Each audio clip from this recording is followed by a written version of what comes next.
Start with a tour of Islandview, where there's a lot of change that is really taking place. Church of the Messiah pastor Barry Randolph and youth director Terry Holston take us for a ride around the neighborhood.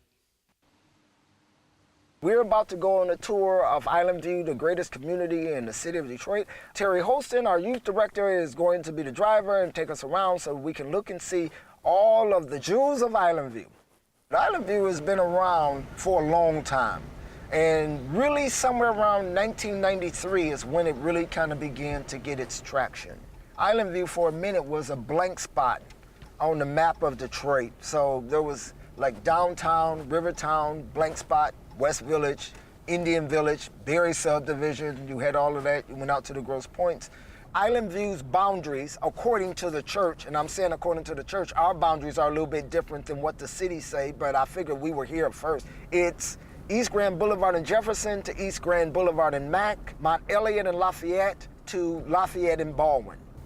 So East Grand Boulevard and Jefferson, right across from Belle Isle, is the gateway into Islandview that most people know about. And as we enter Islandview, going into Jefferson and the Boulevard, we will see that a major landmark that has been here for over 50 years, which was Big Boy, is now gone. Big Boy was purchased a couple years ago by the platform, and the platform is going to put between an 8 to 10-story apartment building right on the corner of East Grand Boulevard and Jefferson, right across from Belle Isle. You all know these are our properties, right? These were built in 1991. But all of this is Church of the Messiah Housing Corporation. Back in the 1980s, this was Little House on the Prairie. I think there was only 2 houses on this block when we got started. We're turning on to Mount Elliott, and right here on the corner is an organization called Planet, where hydroponics is taking place. Kim Buffington, who heads this organization, is new to Islandview in the community. She's growing a lot of food there, and she's supplying the restaurants downtown. A lot of her employees are coming out of the neighborhood, so she is a major neighborhood stakeholder. Also, too, which is major to this neighborhood, is St. Bonaventure's Catholic Church, which we're coming up on right now. This is also where the Solanus Casey Center is. Father Solanus Casey, he did great things. Matter of fact, they're possibly looking to make him a saint. Out of this has come earthworks, Gleaners, the Capuchin Soup Kitchen. The Catholic Church is very active in this community and neighborhood. Something that's new to our community is the downtown boxing gym with Coach Kelly, which actually is a literacy program above all else. And we're on Townsend and St. Paul. This is English Village. A lot of people get it confused with East English Village, but it's English Village. These were built the year 2000, 2001, and when they first built those, they were going anywhere from $150,000 to $300,000. The interesting thing that I want to tell people too, everybody who moved in there is black. So it's not like black people don't have any money. Black people are moving in with higher incomes and everything else too. So we had high end and we had the lower end, which we were doing affordable housing, and it worked. This is how we know that you can have a mixed income community. We're passing Genesis Hope.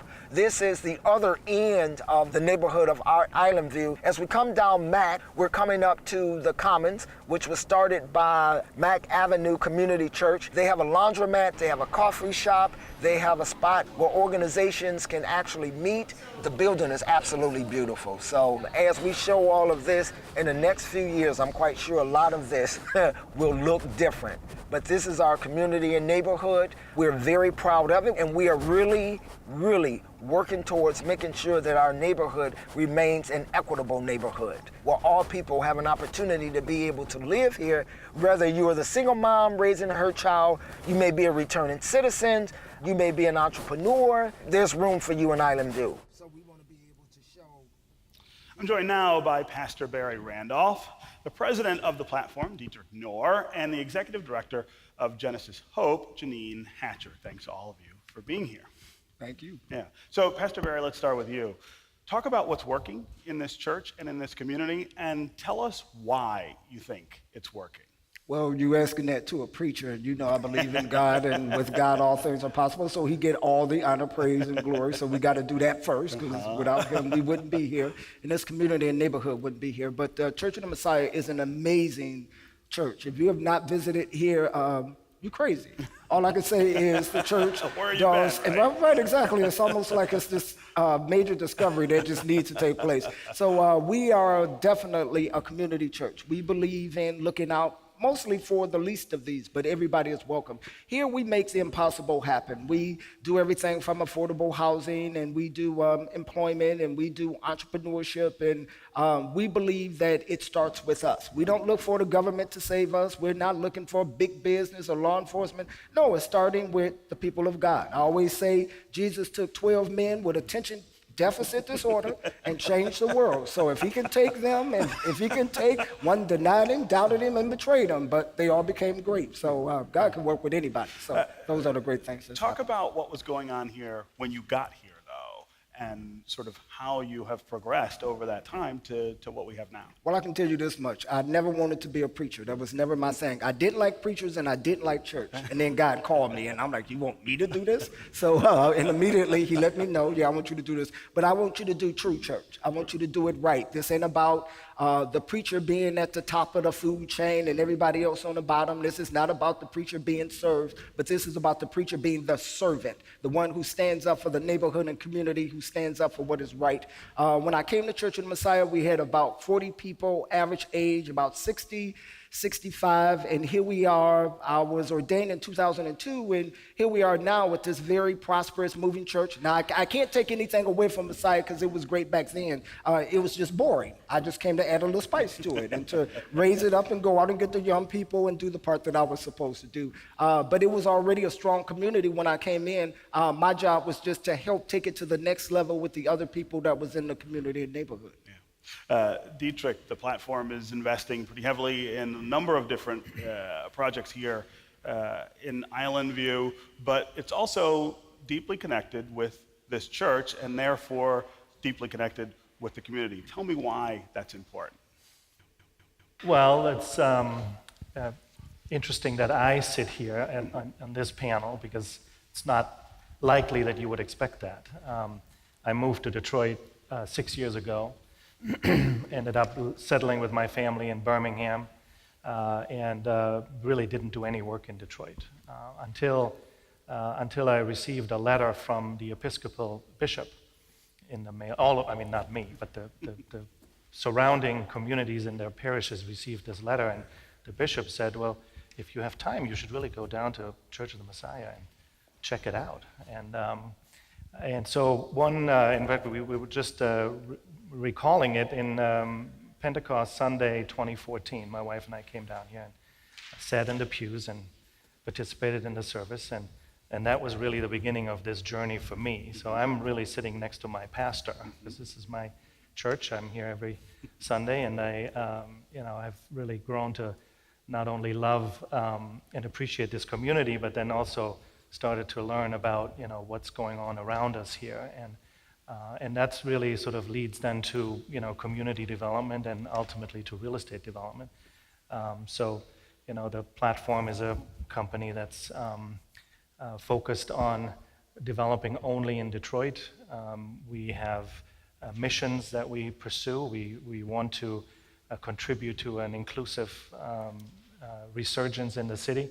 And those are all big words, equitable development, inclusive development. The next question is, well, what does that mean and how do you do it? Can you talk about the ways in which this community is guiding that work through the church? Absolutely. So, very much and Pastor Barry was already mentioning, all the work that the church is doing and how it influences the community through the Housing Corporation, and then through Boulevard Harambe, which is our youth group organization. And you look at what all that does when it comes together, from housing to creating jobs to offering activities for children after school, and what does that do to the growing of a community, and then you intersect that with real estate needs and the need for more housing, for more affordable housing, for more livable housing, for retail amenities. And when you intersect those two, then you get to the point where you can think about community development and and in some ways neighborhood revitalization. Now, I would say that Islandview actually is, in comparison to many other neighborhoods in the city, I would say Islandview is really doing quite well. But nonetheless, you drive through the streets up and down, and you can see that neighborhood revitalization is a topic that we should focus on. Janine, this partnership between an investor and a community organization, you are insistent that this is the way it has to work. But it doesn't work that way in lots and lots of places in Detroit. Yes, I believe ownership matters. When your business model is people, place, and then profit, and no disrespect to for-profit business models, that's their business model. But as faith-based organizations, we typically, our motto is people first, then the place, and then profit. Mm-hmm. And how do we get to the place where that's guiding more of what's happening in this city? Well, affordable, or I should say low to moderate and affordable housing has to be built at the same rate that you build market rate within a community in order to not have displacement. To me, that's the only way it's possible. Yeah. If you're not building at the equal rate, something's going to give. Yeah. Dietrich, do you worry about that model not being the model that you pursue, and maybe that what you're doing produces different outcomes? Well, I agree. First of all, I think the focus is on people. I actually think that that's generally a shift in the development world, that we're focusing more on people today than we have in the past and less on places, and I think that in and of itself will lead to different solutions. We look at profit in two ways. Some call it the double bottom line. We look at the monetary profit, and then call it the profit that's represented in the impact that we're having in the community. But the focus has to be on finding development solutions that are economically sustainable. I believe in that. Now I have a for-profit company, but I believe in that because I think in the long run that's sustainable.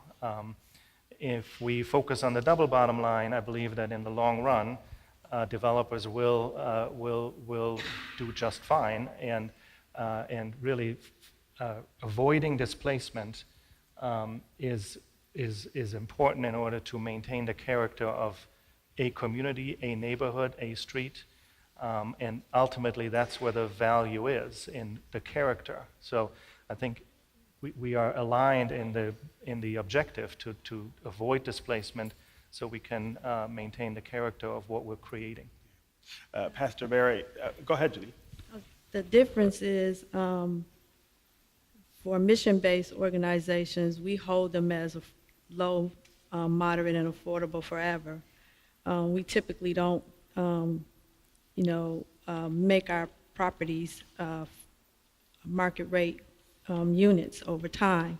And we typically hold them the longest than a for-profit, and that's statistically true in the long run. And so a lot of the developers that are coming in, their affordable rates are for less years, so like 10 years and things of that nature.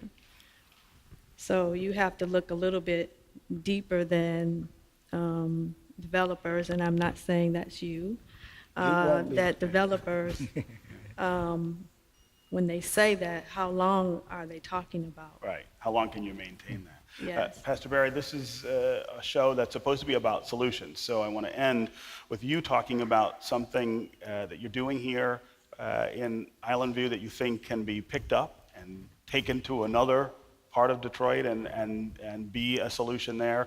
And then I want you to tell me what else you need. What's the thing that gets you to greater solutions than you have had before?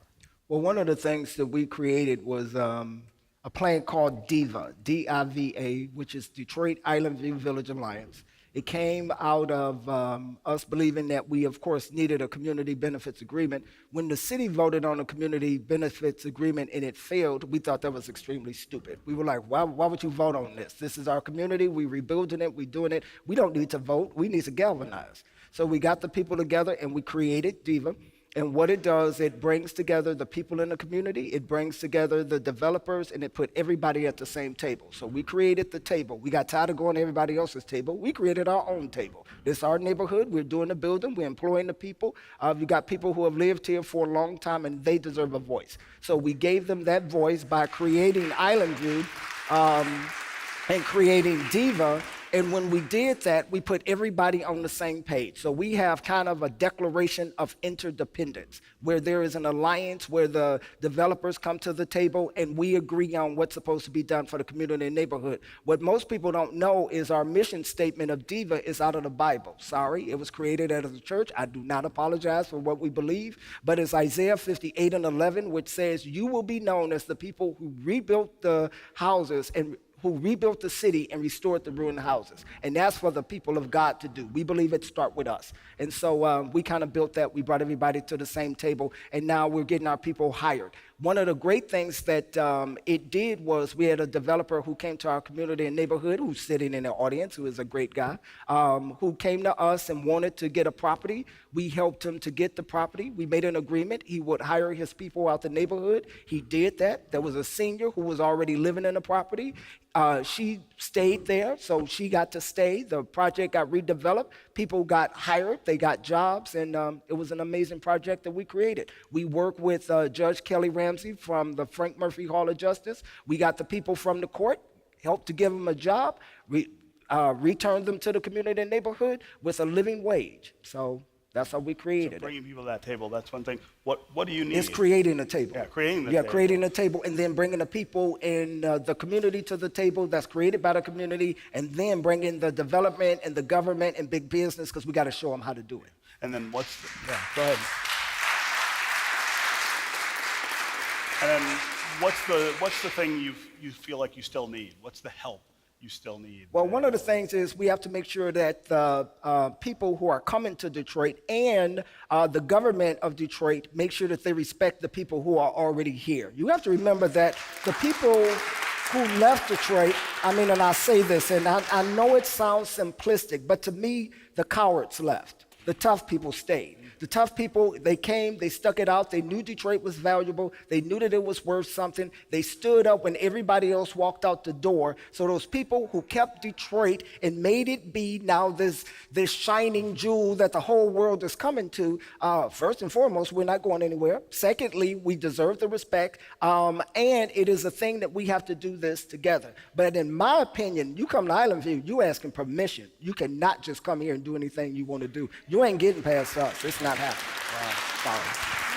All right. Thanks to all three of you for being here.